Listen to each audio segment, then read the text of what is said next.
नमस्कार पिलामाने मु राजलक्ष्मी आपण मानंकु स्वागत करुछि मोर यूट्यूब चैनल संस्कृत पाठशाला को। तो पिलामाने आजिर वीडियो रे आमे माने संस्कृतर लकार विषय रे पढ़िबो। तो एठारे देखो पिलामाने लकार ह।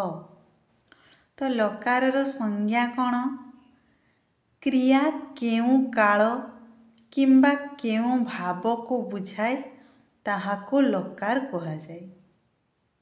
ठीक अछि पिला माने आउ थरे देखो, क्रिया केउ काल, काल कोन, वर्तमान अतीत एवं भविष्यत, किंबा केउ भाव, भाव कोन, आज्ञा विधि इच्छा इत्यादि, भाव को बुझाए ताहाको लकार कहा जाए। ठीक अछि। तापरे देखो पिला माने संस्कृत रे 10टी लकार रहिछि। केतोटी? 10टी। एबे गोटी गोटी करी देखिबा से सब कोन कोन। तो प्रथम लकार देखो लट लकार। पढ़ी पारुछ पिला माने लट लकार। लट लकार रो अर्थ वर्तमान काल। तार उदाहरण देखो पठती, अर्थ पढ़े। ठीक अछि। तापर देखो लीठ लकार। लीठ लकार अर्थ परोक्ष भूतकाल। तार उदाहरण देखो बभूव, अर्थ होइथिला। तापर देखो लूठ लकार।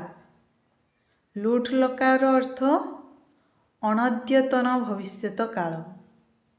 तार उदाहरण कोन, गंता, अर्थ जीव। तापर 4 नंबर देखो रूठ लकार। तार अर्थ साधारण भविष्यत काल। उदाहरण गमिष्यति, अर्थ जीव। तापर 5 नंबर देखो लट लकार। लरे ओकार टरे हणत, लट लकार। तो तार अर्थ आज्ञा बा अनुरोध। तार उदाहरण पठतु, अर्थात पढ़ु। तापरे 6 नंबर देखो लंग लकार। लंग लकार अर्थ अनद्यतन भूतकाल। उदाहरण अगच्छत, अर्थात जाइथिला।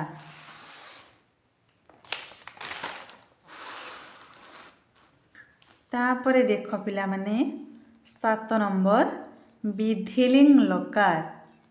विधिलिंग लकार अर्थ विधि संभावना बा उचित अर्थ रे।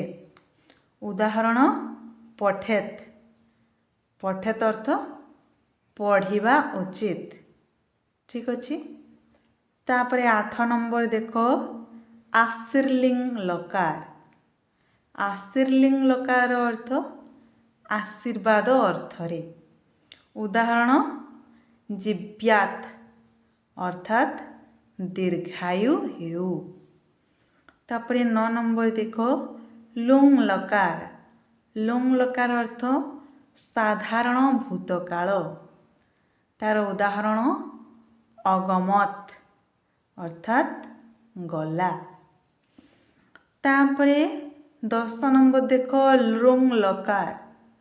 लृंग लकार अर्थ शर्त बा शर्त सूचक। तो तार उदाहरण अगमिष्यत, अर्थात जाई थांता। ठीक अछि पिला माने 10टी लकार मने रखिबो। तो पिला माने आजिर वीडियो रे एतिकी। आसंता वीडियो रे आमे माने पुणी संस्कृतर विभक्ति विषय रे पढ़िबो।